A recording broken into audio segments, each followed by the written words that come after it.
The 16th of May 1987, the day my beloved Coventry City won the FA Cup. Only Coventry people will really understand what a big deal it was for the city. The FA Cup was massive then. Both BBC and ITV had coverage from the morning of the final, where they followed the two teams and their supporters from about 10:30 on Cup final day. This was an all-day national event. Coventry were the true underdogs. We didn't realise then that this was as good as it was going to get, and that 35 years to the day we would still be harking back to this day as the best day ever to be a Sky Blues fan. In the weeks preceding the cup final, the atmosphere in the city was electric. The fountains in the city centre were sky blue, and to reference the best band ever from Coventry, the city centre became a ghost town on that afternoon of cup final day. 16th of May 87 was a beautiful sunny Saturday, temperature just right, about 20 degrees, or as we said back then, about 70. I'd grown up only a stone's throw from Highfield Road on the border of Stoke and Wyking, and me and my dad had a season ticket back from 82-83 season and made the 10-minute walk over the common and past the Jack Block every other Saturday. But now as a 15-year-old, here we were at Wembley, me, my dad and granddad there together, plus my great-granddad's lucky walking stick. The vast majority of my schoolmates who I grew up with came from Irish families, and some were from African and Asian descent. I often felt a bit boring, like my background was dull in comparison. My family on my dad's side were all Coventry, going back to the previous century. 60 years between my dad and granddad of working at the Humber car factory in the Stoke area.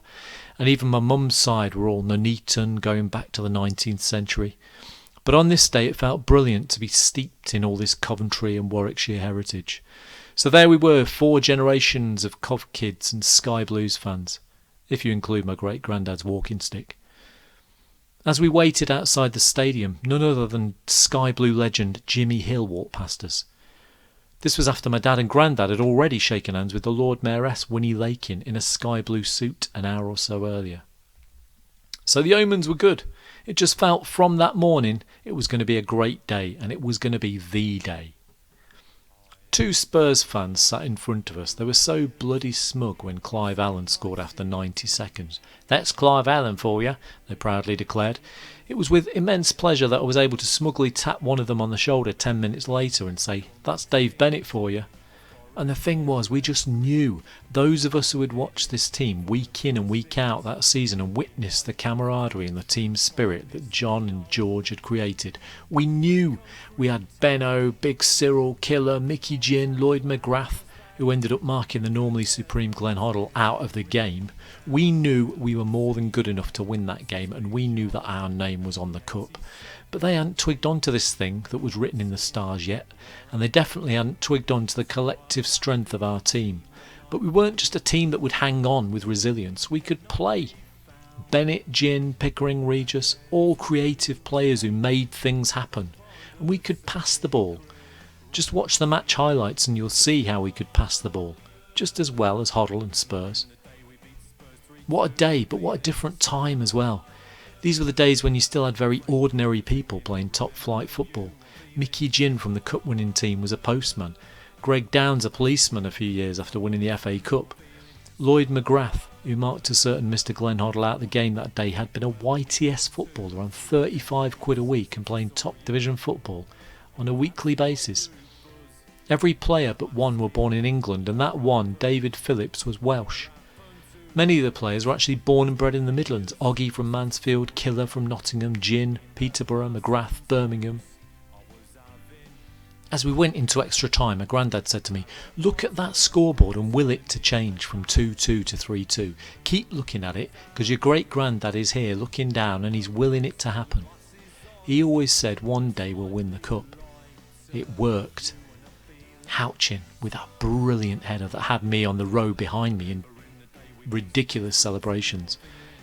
McGrath, I thought he'd lobbed Clements perfectly because there was a pillar where Gary Mabbutt stood. I didn't realise it was an own goal. But anyway, there we were, half an hour later, surrounded by grown men crying and watching George and John dancing euphorically on the pitch as they paraded the first major trophy in the club's 104-year history. Little did we know then that 35 years later it was still going to be our only ever major trophy. We treasured and savoured every single moment. As we drove back up the motorway and got close to Cov, we started to notice fans on the motorway bridges, and as we got onto Walsgrave Road, I couldn't believe my eyes. Did I dream this bit, or did it actually happen? There was the team coach behind us. It stopped outside a particular house in Walsgrave, and every single player got off the bus and hugged an old man, clearly a lifelong supporter. Magical. As we passed the Rose and Crown pub in Stoke, we were being handed pints from the fans through the car window. My dad asked me to go to the pub at the end of our road that night to celebrate, but as a shy teenager and football fanatic, I was far too keen to watch the VHS recording of the build-up and the whole match. I regret to this day not going to the pub with my dad and soaking up the atmosphere. But it doesn't take away from what is still one of the best days of my life. 16th of May 1987, 35 years ago today, never ever forgotten. My granddad died in 1996 and my dad passed away in 2012, 25 years after that magical day in 87. And of course, since we've lost Cyril Regis, Jimmy Hill, George Curtis, and then recently John Sillett. So many people from that day have gone now, but every 16th of May I remember that magical day with my dad, granddad and great-granddad's walking stick, and I remember Cyril, Jimmy, George, John, and most of all I remember all those grown men crying tears of sheer euphoria mixed with disbelief all around me. The 16th of May 1987 is forever etched in the hearts, not just of Sky Blues fans, but all Cov kids everywhere.